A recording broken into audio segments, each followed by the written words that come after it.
E seja muito bem-vindo a mais um resumo. Se você caiu aqui de paraquedas, aproveita e já se inscreve no canal. Acompanhe todos os nossos resumos. Já deixe seu like e venha conferir comigo todos os detalhes do capítulo 20 de Reis, a Emboscada. Vem, bora pro resumo. O episódio já vem quente. Tibni chega e chama por Henri quando descobre que ele está com uma amante e não fazendo planos para as lutas como ele disse que iria fazer. Henri pede que ele vá embora, mas ele quer saber quem é a Bela que está dentro da tenda com ele. Henri pega Tibni pelo braço e diz que ele não vai contar nada para ninguém. E Tibni diz que é claro que não. E ainda diz que achava que ele era fiel a Siloé. E Tibni insiste em saber quem está na tenda. Henri desconversa, diz que nem mesmo sabe o nome da moça. E o manda embora quando ele tenta mais uma vez saber sobre ela. Quando ele vê que Henri não vai deixar mesmo ele saber quem é, ele sobe no cavalo e vai embora. Na cena seguinte, no palácio, Musa pergunta por que Azubah está chorando. Ela diz que não queria ter falado com o rei grosseiramente. Nesse momento, Maaka chega e pergunta o que está acontecendo. Musa dá uma desculpa, mas Maaka diz que ele não sabe mentir. Pede então que Musa saia e que ela mesma vai dispensar a garota, pois ela não voltará mais ao palácio. Ela foi muito indelicada com o rei e pergunta quem é o pai dela. Azubah hesita em dizer e Maaka insiste. Nesse momento, Asa chega e chama pela mãe. Ela se derrete toda quando vê o filho. E ele diz que queria muito a companhia dela naquela noite. Isso para tirar Maaka do encalço de Azubah. Quando Asa vai saindo com Maaka, ele volta-se para trás e pergunta para a moça qual é mesmo o nome dela, que a mesma dá como resposta: Azubah, meu rei. O rei pede então que ela volte no dia seguinte, pois quer falar com ela. Maaka tenta interferir de alguma forma, mas Asa diz de forma grosseira que ela precisa que alguém lhe ensine bons modos, já que os pais dela não ensinou. Maaka diz para ele falar logo naquele momento, assim ela não precisará voltar no dia seguinte. Asa concorda e pede então que Maaka saia para ele falar com ela. É o plano de Asa dando certo. Quando Maaka sai, Asa pede a Musa que o deixe a sós com Azubah. O rei então se aproxima de Azubah e diz que sente muito, mas ela logo diz a ele que não foi a intenção dela desrespeitá-lo. Ele, descontraído, pergunta para a moça se ela costuma falar assim com todo mundo ou é só com o rei. Ela, um pouco nervosa, diz que não, ela não fala assim com ninguém e não sabe o que aconteceu. Asa ri da situação. Ela, um tanto nervosa ainda, pergunta se ele precisa de mais alguma coisa ou pode ir embora. Então ele sorri para ela e diz: Azubah, você se esqueceu das nossas brincadeiras? Indicando para ela que ele se lembra.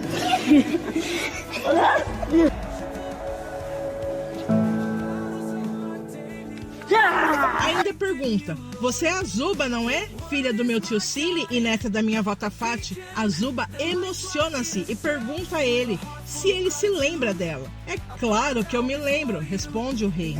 Você lembra disso?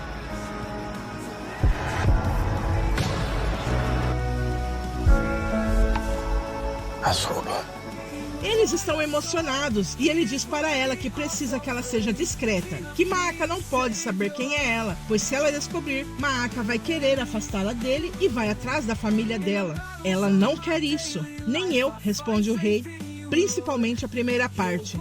Então ele chama e leva ela para outro lugar para conversar melhor. E foi lá. Temos uma nova cobrinha para atrapalhar o romance, como sempre.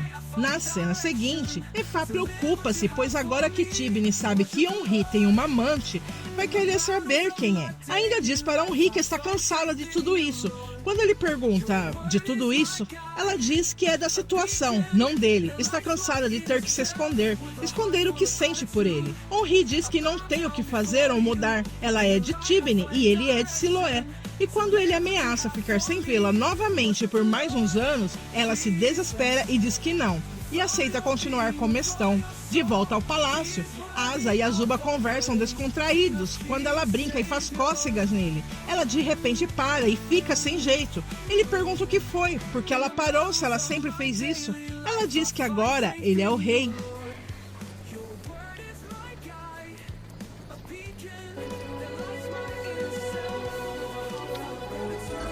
Azubah, você nunca precisa me tratar com cerimônia. Eu sou o mesmo Asa de sempre. cena segue com Asa perguntando pelo povo beduíno, sobre Joela e Anani e todos os demais. Ela diz que estão todos bem. O rei então pergunta para ela sobre a maneira como ela foi parar lá, junto com as outras moças. Ela parece não entender o que ele quer dizer, então ele é direto e pergunta: quer dizer que você quer se casar comigo? Ela, toda surpresa, ela começa a gaguejar e diz que ela, a avó dela, estavam com saudades. E então ele sorri e diz que seja lá o que for que planejaram, funcionou. Então eles quebram um pouco o gelo sorrindo e ela falando para ele não ficar convencido, não. Eles então se sentam e ele diz: você está linda, Zuba. Pega na mão dela e pergunta novamente: Você quer casar comigo? Ela devolve a pergunta: e você, quer se casar comigo? Ele sorri e diz que não seria uma má ideia. No meio de todo esse clima de romance, Maaka chega com toda a sua imponência e pergunta o que está acontecendo ali. Na cena seguinte, na casa de Siloé e Henri, a Dina chora no colo da mãe. Henri pede que ela pare de chorar, pois ela só teve um pesadelo. Siloé tenta consolar a filha. A Dina diz que sonhou que o pai havia as deixado. Henri chega para mais perto da filha e diz que isso não vai acontecer. Siloé diz que ela e Henri a ama muito, mas a Dina diz que no sonho Henri tinha outra família. Siloé diz que isso nunca vai acontecer, que a família do pai são ela e a Dina. A menina abraça o pai e diz que a ama. Henri diz que a ama também. Com a consciência pesada, Henri apenas olha para Ula. A cena retorna para Asa, Maaka e Azuba. Asa diz que não está acontecendo nada, que só estavam conversando. O rei então leva Azuba para fora e diz que ele precisa falar com a mãe dele e que amanhã eles conversam. Quando Azuba sai, Asa dá uma bronca na mãe. Ela não deveria ter entrado da forma como entrou. Maaka diz que ele deveria dar mais valor a Ada, mas Asa rebate. Diz que e se ele quiser se casar com Azuba? Afinal, era o que ela queria. Mas Maaka pergunta a ele: então você queria dormir com ela, é isso? Mas Asa diz que não antes de casar com ela. Maaka pergunta o que Asa viu em Azuba de tão especial, pois está custando entender, pois Azuba praticamente lhe deu um fora. Asa diz que gostou do fora dela e foi só isso. Quando Maaka diz que às vezes parece que ela não o conhece, ele diz que é porque ele não é previsível e ela não o controla como controlava o pai dele. Então ele diz à mãe, que é a Azuba, que ele quer a Azuba. Quando Maaka se altera e quer saber o porquê, o que a Azuba fez por ele, Asa diz que para se casar com ele, a mulher precisa ser muito mais que uma simples fêmea. E a Azuba é mais que uma simples fêmea. Quando Maaka, decidida, diz então que vai saber mais sobre a Azuba, quem são seus pais, Asa de início fica um pouco nervoso, diz que não quer, mas eu quero saber tudo sobre essa moça, diz Maaka se impondo. Asa começa a rir e diz que estava brincando com a mãe, mas quer que a Azuba seja sua serva pessoal, e essa condição Maaka aceita. Quando Azuba sai para irem para casa, Ada chama por ela, diz que a rainha pediu para ela voltar no dia seguinte, bem cedinho, e entrega a ela uma bolsa. Azuba pergunta o que é e Ada responde que é a roupa dela de serva e que sente muito, mas ela não faz mais parte das candidatas e que o rei não achou ela à altura de se tornar rainha, deixando Azuba triste e decepcionada. No dia seguinte, Asa fala com Deus, o agradece por tudo que tem feito por ele, pela força que tem dado. Então ele pensa em Azuba e pergunta a Deus se é ela que Deus tem para ele e que, se for, pede ajuda para se casar com ela sem prejudicar ninguém. Enquanto Asa ora, Maaka entra de sopetão no quarto do rei, sendo repreendida pelo filho, que ela não deveria fazer isso e que ele não é mais uma criança. Maaka diz que só queria vê-lo. Quando ele diz que ela foi lá para ver se ele estava com alguém, ela desconversa e Asa diz que a conhece muito bem. Então Maaka diz que ele precisa entender que a demora dele em tomar uma mulher está criando rumores no reino. E Asa ri da fala dela. Ele diz que não está nem aí para o que o povo pensa e que ele irá se casar sim, mas não se casará com qualquer uma. Asa então pergunta por Azuba, a Maaka. Ela diz que já chegou e o está esperando. E quando ele vai saindo para falar com Azuba, Maaka diz para ele não esquecer do que combinaram. E o que combinamos? Perguntou Asa. Maaka responde que Azuba não está mais entre as candidatas, pois agora ela é uma serva e ele não pode se casar com uma serva.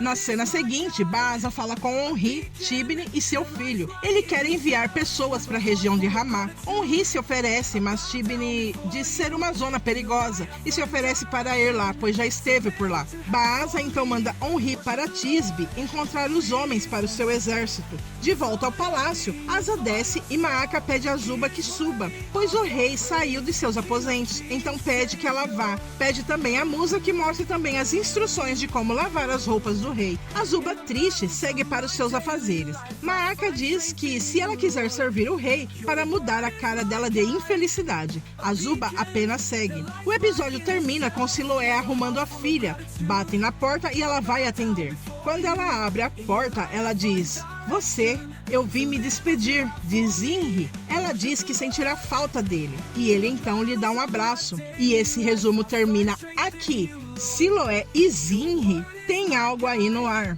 Se você chegou até aqui e ainda não deixou seu like, tá esperando o quê? Já aperta o like aí e se não se inscreveu, se inscreva e acompanhe todos os resumos do canal. Deixa seu comentário e compartilhe aí para nos ajudar. Estamos melhorando cada dia mais e isso eu devo a vocês. Muito obrigada. Até a próxima. Tchau.